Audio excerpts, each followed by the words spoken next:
Hello and welcome to the MAC weather page for this Friday, April 21st. And over the weekend, we may see some frost on Saturday and Sunday morning with clear skies and calm winds. We're going to see some really good radiational cooling those 2 mornings. So we could see some frost or freeze type advisories, especially for the southern part of the state where things are a little farther along.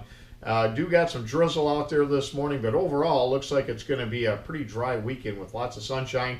Highs will be today around the upper 40s to low 50s. I think we'll be around 60 on Saturday and in the low 60s on Sunday, but that'll be dependent on a weak cold front that's going to be pushing south through the state. If it stays up around north central lower Michigan, then areas like Breckenridge and Newaygo will have a chance to be in the low 60s, but if it presses a little bit farther, then we'll hold into the 50s for Sunday, but we'll know a little bit more of that here as we get deeper into the weekend. But again, looks like a nice weekend. In fact, no rain is expected right down through Tuesday as it looks right now. Our next chance of rain will be Tuesday night and Wednesday, and looks like another system towards the end of the week. Both of those systems next week could be pretty good rain producers, so we just can't seem to get into a decent drying period.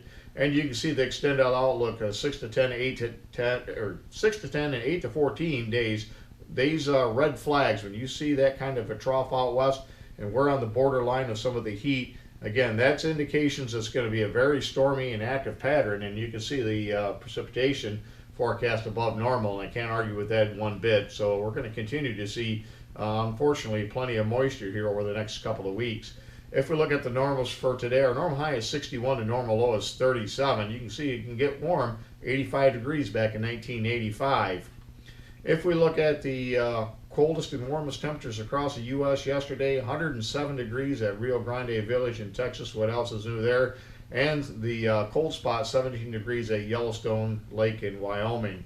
And if we look at conditions around the MAC area, a little closer to home yesterday, temperatures in the northern areas only in the upper 50s to low 60s, but into the upper 70s as you got into the southeast part of the state. And look at some of this rainfall. 1.77 at Brown City, 1.45 at Marlette, over at Sandusky High School 1.35, and in London 1.60. So the heaviest rains were off into the northern and eastern portions of the area as the front came through. The redevelopment of the afternoon thunderstorms were more proficient as they got to the east across the eastern part of the state.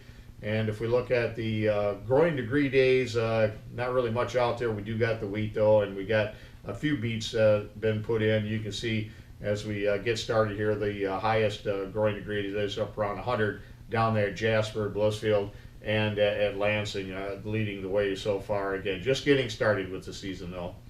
And if we look at conditions currently out there this morning, temperatures mainly in the mid 40s to low 50s, pretty uniform with lots of cloud cover and some drizzle around. Again, we expect maybe some drizzle today during the morning, and I think we're going to rapidly see our skies clear out this afternoon with that northwest wind, drier air coming into the region after some wraparound moisture with that system now off to the east gets out of the way.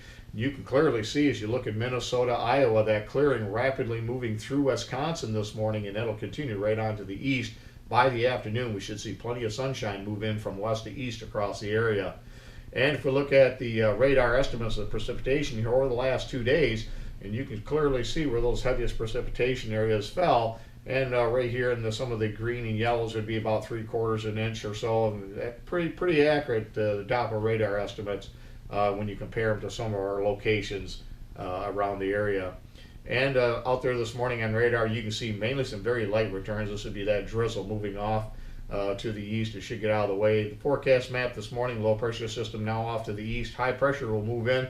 We're going to be sandwiched between systems here over the next 5 days with lots of dry weather. And again, that'll continue to be the case right through the weekend as we see lots of sunshine. And again, this front here dropping down Sunday morning, depending on how far it's south, we should be in the 60s. But again, if it moves south of your area, you may stay in the 50s.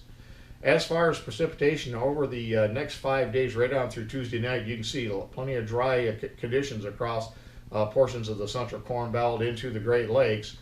And look at the weather watch out there this morning. Nothing going on in our area other than some rivers that do have some flood statements. And then to the south, we've got a large area of flood watch over portions of Missouri and Kansas, and then severe thunderstorm watches out this morning for Oklahoma.